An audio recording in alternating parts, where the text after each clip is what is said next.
में स्वीकार कीजिएगा। यहाँ उपस्थित तमाम गुरु भाई गुरु बहना के चरणों मेरा प्रणाम अपने अपने चरणों में स्वीकार कीजिएगा।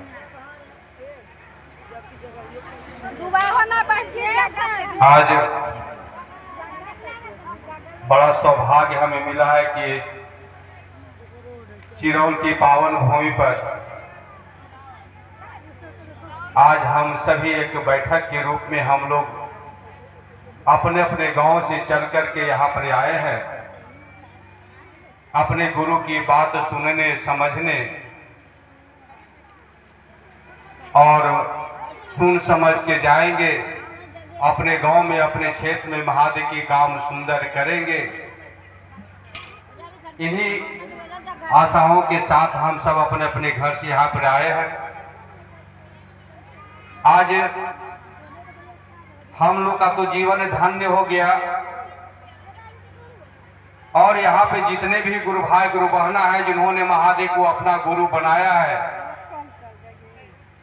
धरती पर तो बहुत जनसंख्या है, लेकिन अभी भी बहुत ऐसे आदमी हैं जो अभी तक महादेव को गुरु नहीं बनाया है। और हम लोग महादेव को गुरु बना करके आज हम लोग अपना जीवन को धन्य कर लिया और अपने पिछले जन्म में हम लोग कुछ न कुछ अच्छा सा काम किया होगा, तभी आज हम और आप महादेव को अपना गुरु बनाने का सौभाग्य मिला है। मेरा विचार हुआ, मैंने रिश्ता बनाया उस महादेव से, गुरु का रिश्ता हमने रिश्ता जोड़ा है और हमने सोचा है कि आज से हम अपने महादेव को अपना गुरु स्वीकार किए हैं। इस रिश्ता पर हमें और आपको चलने की जरूरत है। ये नहीं देखना है कि कौन हमारा साथ दे रहा है, कौन मेरा साथ नहीं दे रहा है। चलना है खुद, क्योंकि हम सभी यहाँ पे जानते हैं इस धरती पर हम और आप अकेले आए हैं, अकेले जाना है। तब यहाँ पे हमें सोचने की क्या जरूरत है कि जमात मिलेगा तभी हम महादेव के काम करने जाएंगे। चल पड़ेंगे महादेव के काम में, चल पड़ेंगे वो साहब दीदी के बताए राहों पर, क्योंकि मेरा गुरु है, रिश्ता हमने बनाया है। उनसे अपना रिश्ता को हम कैसे मजबूत करेंगे, कैसे मेरे जीवन में महादेव गुरु होंगे, ये तो हम सभी गुरु भाई गुरु बहनों को सोचने की जरूरत है। मेरी बहना नहीं सोचेंगे तो रास्ता ये छूट जाएगा ना। इसलिए साथ लेने का कोशिश करेंगे, चलने की कोशिश करेंगे लोगों के साथ में। नहीं मिलेगा तो अकेले जाएंगे, करेंगे। मेरा महादेव के काम है। गुरु ने यही कहा है कि जाओ लोगों को महादेव की बात करो, लोगों के बीच में, लोगों के दिलों में महादेव को उतारो, लोगों को शिव का शीश बनाओ। उस आदेश को तो हमें और आपको करना ही पड़ेगा मेरी भाई मेरी बहना। यहाँ किंतु परंतु सोचने से नहीं होगा, करना होगा, तभी ऐसा हमारे और आपके जीवन में महादेव गुरु हो पाएंगे।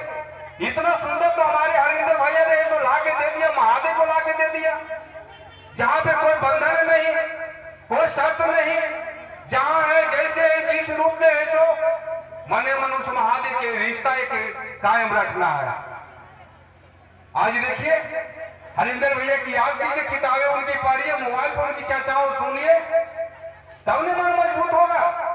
इस महादेव को धरती को उतारने में उस साहब को, दीदी माँ को कितना परेशानी, कितना संकट हुआ। पूरी जीवन की कमाई का एक एक रुपया उन्होंने शिव शिष्टा के बगिया को लगाने में उन्होंने लगा दिया। और हमें और आपको तो 3 सूत्र मिल गया दीदी, लेकिन फिर भी हम और आप उस पर ध्यान नहीं देते हैं कि हमें ये 3 सूत्र मिला है तो कैसे करना चाहिए। ये 3 सूत्र में पावर क्या है, साहब क्या कहना चाहते हैं, कैसे करना चाहते हैं, ये हम और आप उस रास्ता से वंचित हो जाते हैं।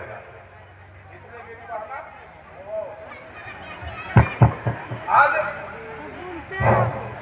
यहाँ पे जो भी आए हैं, मैं आग्रह करूंगा आप सभी से, बहुत सारे यहाँ भाई बहना, विशेष समय नहीं लूंगा, बैठक है, आए हैं इस भीषण गर्मी में अपने अपने गांव से अपने पैसा खर्चा करके, अपना खाना खा करके, अपना समय छोड़ करके आए। तो तो यहाँ पर अपने मन, अपने शरीर को गुरु के चरणों में ले जाने का प्रयास कीजिएगा मेरी भावना। और इस मन से जो भी भैया दीदी की चर्चा सुनते हैं या भजन सुनते हैं, उनको गौर से सुनने का प्रयास करिएगा। पता नहीं है गुरु का मंच है, किस भैया किस दीदी के मुंह से कुछ अच्छा शब्द महादेव बोलवा लेंगे, ये कोई नहीं जानता है। ये किसी की औकात नहीं है कि महादेव की बात है सो हम हो रहा, कोई कर सकता है। ये हो रही है बात तो उनकी इच्छा से हो रही है, तो किनके मुंह से क्या बोलवा देंगे कि वही एक शब्द जो हम यदि अमल कर लेंगे तो मेरा जीवन धन हो जाएगा और मैं उस रास्ते पर आसानी से मैं चल सकता हूँ और गुरु कार्य कर सकता हूँ। इसलिए इधर उधर दाया बाया कुछ नहीं, जैसे अपने मोबाइल को बंद कर देते हैं, स्विच ऑफ कर देते हैं, तो फोन को आना जाना बंद हो जाता है। तो कम से कम 3 से 4 बजे तक अपने दिमाग को, अपने शरीर को गुरु के चरणों में ले जाने की कोशिश करिएगा। पूरी जगत छोड़ दीजिए, भूल जाइए, पूरी संसार भूल जाइए, कहाँ क्या होगा वो कुछ नहीं हम जानते हैं। बस 4 बजे तक बस अपने मन को अपने महादेव में है ले जाने की प्रयास करेंगे मेरी बहना। इसलिए यहाँ पे जो भी हो, आप लोग के अंदर में, अपने गांव में, अपने क्षेत्र में गुरु का कार्य करने में कहीं आपकी कोई परेशानी हो रही है तो एक सादे कागज पर लिख करके इस मंच तक पहुंचाने का प्रयास करेंगे, ताकि हम लोग सभी भैया के मुंह से हम लोग सुनेंगे, समझेंगे और मेरा रास्ता आसान हो जाएगा और हम लोग उस रास्ते पर चल पड़ेंगे। और विशेष क्या कहूं, मैं यहाँ पे आज पहली बार इस क्षेत्र में, इस चिरोल की पावन भूमि पर आज इस बैठक में आने का सौभाग्य मिला, 2 शब्द बोलने का सौभाग्य मिला। बस इस रिश्ता को कायम हमारे गुरु रख दे, भाई बहनों के बीच में हम लोग चलते रहे, गुरु का कार्य करते रहे, जिससे पूरी दुनिया में महादेव के काम सुंदर हो, मेरे गुरु का नाम हो, पूरे जगत के एक एक व्यक्ति का महादेव गुरु हो जाए। यही है सो हमें और आपकी चाहत पर, इसी उम्मीद के साथ में साहब के बताए हुए राहों पर हम सभी को कंधे से कंधे मिला करके चलना है, क्योंकि साहब हमें और आपको बहुत बड़ी जिम्मेवारी दिया है। इस बगिया को हरा भरा रखना है और उस बगिया को आगे सींचते रहना है, ताकि ये फले फूले और सभी के जीवन में महादेव गुरु हो जाए। इन्हीं आग्रहों के साथ यहाँ बैठे तमाम गुरु भाई गुरु बहना के चरणों मेरा प्रणाम अपने अपने चरणों में स्वीकार कीजिएगा।